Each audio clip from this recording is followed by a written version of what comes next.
en la caída. Toma eso. Es común ver a un jugador tener una buena, a veces incluso excelente, temporada regular, pero su desempeño en los playoffs baja tanto que su equipo se pregunta si realmente quiere mantenerlo.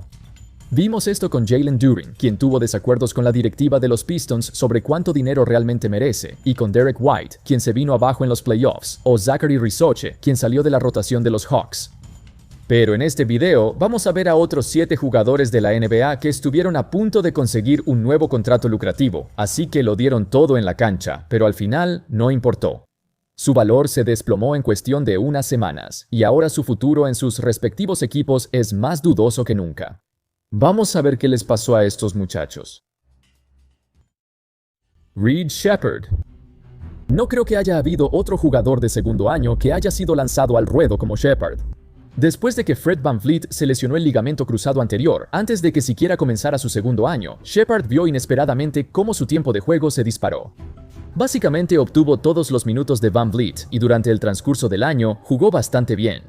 Sheppard entra a la pintura, se levanta. Ese tiro es bueno, esto es brutal.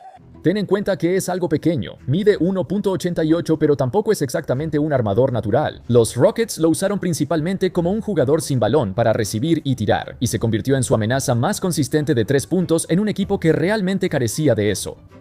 Pero aún así, le dieron minutos para practicar dirigiendo la ofensiva, solo para ver cómo lo haría. Con tantas lesiones, esta fue una gran oportunidad para Reed Sheppard, el ex número 3 del draft, de consolidarse como una piedra angular de esta franquicia, y realmente hizo todo lo posible para lograrlo.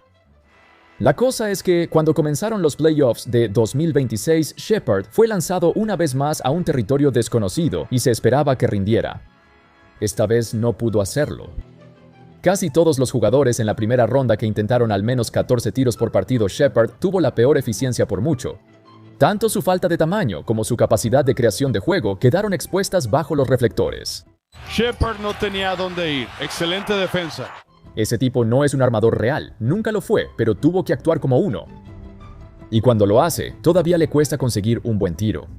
Hoy en día, hay muy pocas situaciones en las que un equipo pueda salirse con la suya usando a un guardia de 1.88 metros y 82 kilos, especialmente uno que no tiene el manejo de balón para crear separación en su tiro. Quiero decir, lo intentó mucho, pero aún así no pudo hacerlo. Y como los Lakers sabían que Reed Sheppard era su mejor tirador de triples en un equipo que tenía muy mal espaciado, fue bastante fácil cubrirlo, y la ofensiva de los Rockets se vino abajo. Sheppard tuvo algunas de sus peores y más miserables actuaciones que haya tenido. 6 de 20, 6 de 21, 4 de 19. Eso provocó una conversación sobre cuál es realmente su techo. Con una fuente afirmando, cito, internamente existe la creencia de que Sheppard tiene el potencial de convertirse en uno de los grandes de todos los tiempos, como el ex base de los Phoenix Suns, Steve Nash, si se le da suficiente tiempo y las condiciones adecuadas. Quiero decir, esto suena un poco loco, así que un cazatalentos rival anónimo se burló de esta declaración, respondiendo, más bien como Steve Kerr, no Steve Nash. En un año en el que Sheppard estaba jugando para conseguir su próxima extensión de su contrato de novato, quedó expuesto en el peor momento. Pero creo que sus problemas se exageraron debido a lo mala que es la ofensiva de los Rockets. No solo su rol más importante fue inesperado, sino que además lo tuvo en un equipo que no tenía ni la menor idea de cómo atacar. Hubo momentos en los que lo culpaban por no hacer una rotación, o por moverse demasiado lento para desmarcarse y no llegar a tiempo a su lugar para un buen tiro. Pero es difícil culparlo por esto cuando todos los jugadores de los Rockets tampoco tienen idea de qué demonios están ejecutando. Con la directiva teniendo que tomar decisiones importantes sobre qué jugadores jóvenes conservar y de cuáles desprenderse, el futuro de Sheppard en Houston es muy incierto. Al principio, parecía que se había ganado una buena extensión de contrato, pero ya no estoy tan seguro. Los Rockets tampoco están seguros. Brandon Ingram. Con miras a la agencia libre en los próximos años y buscando una nueva extensión, Brandon Ingram fue un All-Star en su primer año completo en Toronto. Y también resultó ser la temporada más saludable de su carrera. Antes, las lesiones lo habían afectado mucho en Nueva Orleans, así que por fin las cosas se veían bien por un tiempo, ya que los Raptors regresaron a los playoffs con Ingram como su máximo anotador. En teoría, fue una gran incorporación para el equipo, pero como tenía tan poca experiencia en playoffs, nunca ha sido puesto a prueba como otros jugadores estrella. En particular, juega como una versión miniatura y menos eficiente de Kevin Durant. No hay evidencia de que tenga cuentas falsas, pero su selección de tiros e incluso su estilo de juego es muy similar al de KD. Y también lo son sus debilidades. Ingram no se desempeña bien bajo una defensa intensa o con mucho contacto físico. Cuando lo incomodan un poco sin balón, eso lo frustra. De hecho, incluso contra James Harden, Ingram no parece sentirse cómodo haciendo una jugada contra él. Imagínate que eres el entrenador de los Cavs y tienes tanta confianza como para poner a un James Harden de casi 40 años contra el máximo anotador de los Raptors. Y de alguna manera todavía funciona. Cuando sus oponentes realmente planean evitar que llegue a sus lugares favoritos y empiezan a mandarle dobles marcas para forzarlo a tomar una decisión, se confunde y no sabe qué hacer. Antes de lesionarse, los primeros 5 partidos de playoffs de Ingram en Toronto fueron absolutamente miserables y fue cuando peor estuvo en todo el año. En una agotadora serie de 7 juegos contra Cleveland, tanto Scottie Barnes como R.J. Barrett estuvieron a la altura y sobresalieron incluso más allá de su nivel habitual. De hecho, he visto a R.J. Barrett y he seguido su carrera desde que fue seleccionado por los Knicks, y esta fue la mejor versión de Barrett que he visto. No se puede decir lo mismo de Ingram. Fue bueno en la temporada regular, pero no es quien lleva las riendas. Va de pasajero que parecía en shock y no tiene ningún instinto para adaptarse. Al igual que Durant, Ingram encaja como un anotador alto y muy versátil, pero con un manejo del balón dudoso que lo hace propenso a las pérdidas. Entonces, ¿cómo afecta su miserable desempeño su futuro en este equipo? Bueno, para el verano de 2027 su carrera llegará a un punto crucial. Buscará una extensión masiva, probablemente la última que conseguirá en su carrera. Pero el futuro de las esperanzas de playoffs de los Raptors depende de si decidirán o no comprometer la mayor parte de su tope salarial a Ingram. ¿Vale la pena invertir tanto dinero en un jugador que se achica bajo los reflectores? Si hay alguien a quien puedes llamar una estrella de temporada regular, es Brandon Ingram. Quentin Grimes. Amigo, ¿qué demonios le pasó? ¿Te acuerdas de la fecha límite de cambios de 2025? Los Mavericks no solo hicieron el peor intercambio de la historia, sino que también hicieron otro trato terrible al cambiar a Quentin Grimes por Caleb Martin, quien se volvió inútil de inmediato. Grimes, por otro lado, terminó la temporada en Filadelfia promediando más de 21 puntos por partido, aunque eso fue solo durante 28 partidos. Según una fuente, como terminó el año también, quería un contrato mucho más grande para quedarse en Filadelfia, pero las negociaciones se vinieron abajo.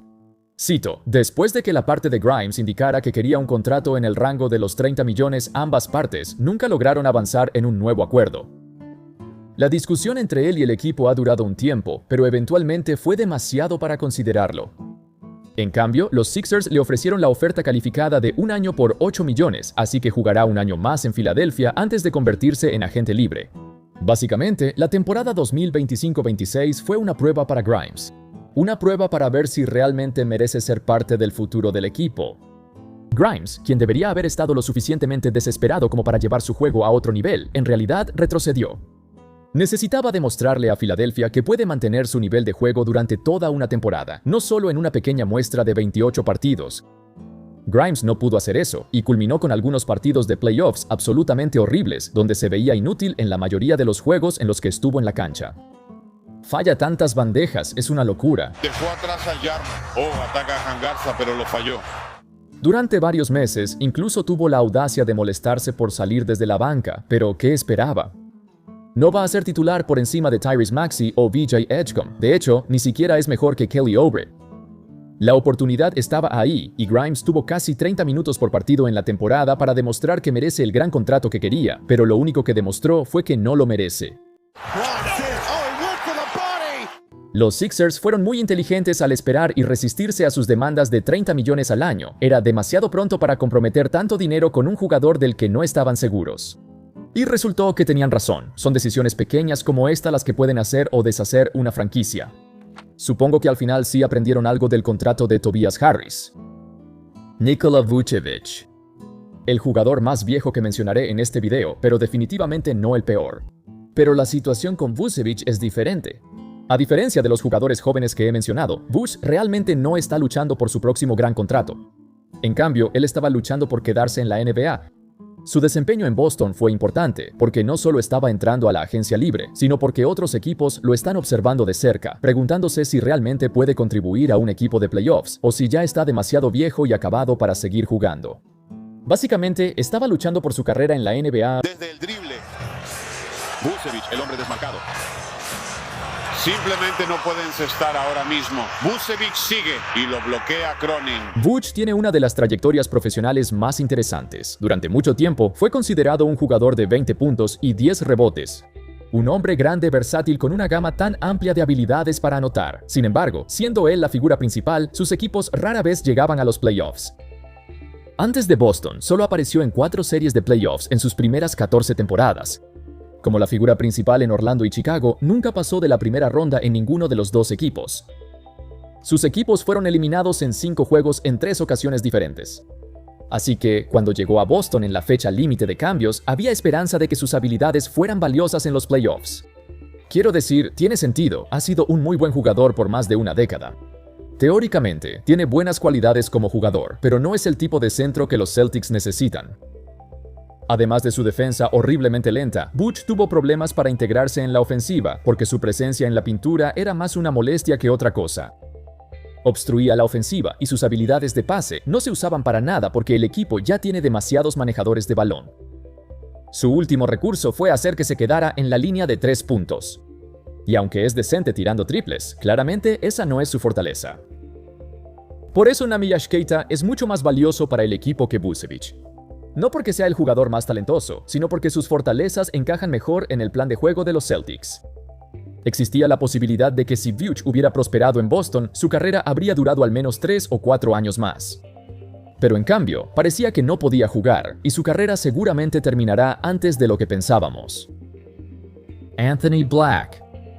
El Orlando Magic, durante gran parte de la temporada 2026, fue criticado, ya sea por las inconsistencias de Paolo Banchero, la falta de ofensiva del equipo, o por fallar 23 tiros seguidos en un crucial juego 6 que les costó la serie después de tener una ventaja de 3-1 sobre Detroit. Entre todo esto, el Magic había estado esperando que otro de sus jugadores jóvenes diera el salto al siguiente nivel, y pensaron que lo habían encontrado. Anthony Black mejoró a un ritmo acelerado durante la temporada y se destacó en una temporada en la que el Magic estuvo afectado por lesiones. Black atacando, atáquenlo. En teoría, parecía el jugador perfecto para el Magic, un defensor largo y atlético que no puede lanzar. Sí, tiene sentido por qué el Magic lo seleccionó en el draft. Durante esta temporada de despegue, hubo una declaración interesante hecha por Zach Lowe de The Ringer, donde dijo, cito, «Si yo fuera el agente de Anthony Black, iría a las negociaciones de extensión este verano y diría, ni un centavo menos que Jalen Suggs. He sido mejor que él esta temporada y juego más que él». Plantea un muy buen punto. Jalen Suggs actualmente tiene una extensión de novato de 5 años y $150 millones. En el tercer año de Anthony Black fue tan bueno, si no es que mejor, que Suggs en ciertos momentos de la temporada. Sé que el desempeño de Black en los playoffs fue pésimo, pero Suggs estuvo igual de mal, así que no creo que esto deba ser un gran punto en su contra. El problema principal es que ninguno de estos dos vale tanto. Y a pesar del año revelación de Black, su conjunto de habilidades se parece demasiado al del resto de la plantilla de los Magic. Como dije, los Magic son expertos en seleccionar jugadores que literalmente tienen las mismas fortalezas y debilidades. Y eso es un problema porque es evidente que necesitan una producción ofensiva más consistente. Black puede que nunca sea un tipo que pueda hacer eso. No quieren comprometerse demasiado con un tipo que no soluciona las debilidades de su equipo. De hecho, las amplifica. Eso es lo que lo convierte en el candidato ideal para un intercambio. Es exponencialmente más valioso en otro equipo que pueda aprovechar mejor sus habilidades. Es tan joven y su potencial aún no se ha visto, pero a veces una sola serie es suficiente para que tu equipo decida dejarte ir. Mark Williams. Ahora, este es un jugador cuyo valor se desplomó incluso antes de que comenzaran los playoffs.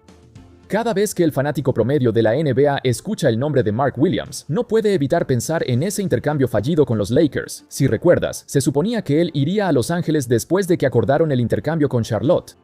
Pero en el último momento no pasó el examen físico y el intercambio fue vetado. Los Lakers rechazaron a Mark Williams en su examen físico. Eso generó cierta controversia, ya que su agente disputó el examen de los Lakers y afirmó que simplemente se echaron para atrás y querían cancelar el trato. Teniendo eso en cuenta, Mark Williams fue traspasado de nuevo, esta vez a Phoenix, y jugó la mayor cantidad de partidos de su carrera, 60. Pero tal como se predijo, no pudo terminar la temporada. Muchos sospechaban que Williams no pasó el examen físico con los Lakers por problemas de espalda, pero en realidad fue su lesión recurrente en el pie la que probablemente fue la causa. El tipo ha tenido un historial bien documentado de problemas en el pie que se remonta hasta 2024. Los problemas en los pies son el peor enemigo de cualquier jugador grande. Desde que terminó su cuarta temporada, Williams terminó su contrato de novato y originalmente esperaba una gran oferta basada en cómo jugó en Phoenix. Pero sus últimas semanas, donde su lesión en el pie reapareció y sufrió una reacción por estrés y se perdió los playoffs, destruyeron su valor. Ni siquiera es su culpa, su cuerpo le falló una vez más. Y tiene consecuencias graves, no solo en su nuevo contrato, sino también en su futuro en la NBA. En el número 1, Donovan Clingan. Hubo mucho que admirar en el segundo año de Donovan Clingan. Lideró la liga en rebotes ofensivos. Pasó de ser un novato prometedor a un pívot titular legítimo de un equipo joven que, sorprendentemente, llegó a los playoffs. Él fue una parte fundamental de eso. Sin embargo, en los playoffs no hubo ningún titular cuyo rendimiento bajara tanto al grado de parecer inútil. Incluso su propio suplente, Robert Williams, lo superó claramente. Por supuesto, no es necesariamente una gran preocupación. Digo, se enfrentó a Victor Wembanyama. Clingan es tan joven que seguramente va a mejorar. Pero ese no es el problema principal, sino que es un centro tan grande, torpe y lento de pies que lo explotan regularmente cuando lo obligan a defender más lejos, y eso ya pasaba antes de que empezaran los playoffs. Clingan permitió 0.88 puntos por posesión defendiendo al manejador del pick and roll, lo cual solo está en el percentil 47. Se pone muchísimo peor cuando un equipo tiene varios creadores de juego que pueden castigarte. Cambiar a defender a un jugador del perímetro es su peor pesadilla. Y esto es algo muy difícil de arreglar cuando simplemente no eres muy rápido o atlético. Él también es significativamente más fuerte que casi todos los centros en la liga, así que no hay excusa para encestar solo el 30% de tus tiros. Eso es una locura. El tipo mide 2.18 metros y pesa 127 kilos. E incluso cuando no lo estaba marcando Wemby, no pudo castigar a los Spurs en absoluto. Duermen en vacaciones antes de aferrarse al cuerpo por la tournette. Los Blazers lo han estado observando durante la temporada, pero cuando lo examinan bajo un microscopio y lo explota un equipo que sabe lo que hace, se ve aún peor cuando lo ves. El bajo rendimiento de Clingan coincidió con que Scoot Henderson finalmente destacara por primera vez, y él también está en medio de la lucha por su próximo gran contrato. Cuando combinas esto con que Deni Avdija definitivamente pedirá una extensión casi máxima cuando llegue su momento, y el dueño de los Blazers aparentemente es muy frugal con sus gastos, puedes apostar que cuando se reúnan con Clingan, llevarán todas las excusas posibles a la mesa de negociaciones para ofrecerle menos dinero. De todos modos, eso es todo, amigos. Déjenme saber qué piensan sobre estos 7 jugadores. ¿Cuánto creen que bajó su valor o piensan que en realidad no bajó? ¿Ha cambiado su percepción sobre estos jugadores? Déjenme saber sus opiniones en la sección de comentarios. Espero que hayan disfrutado el video y por supuesto, como siempre, nos vemos la próxima vez. Paz.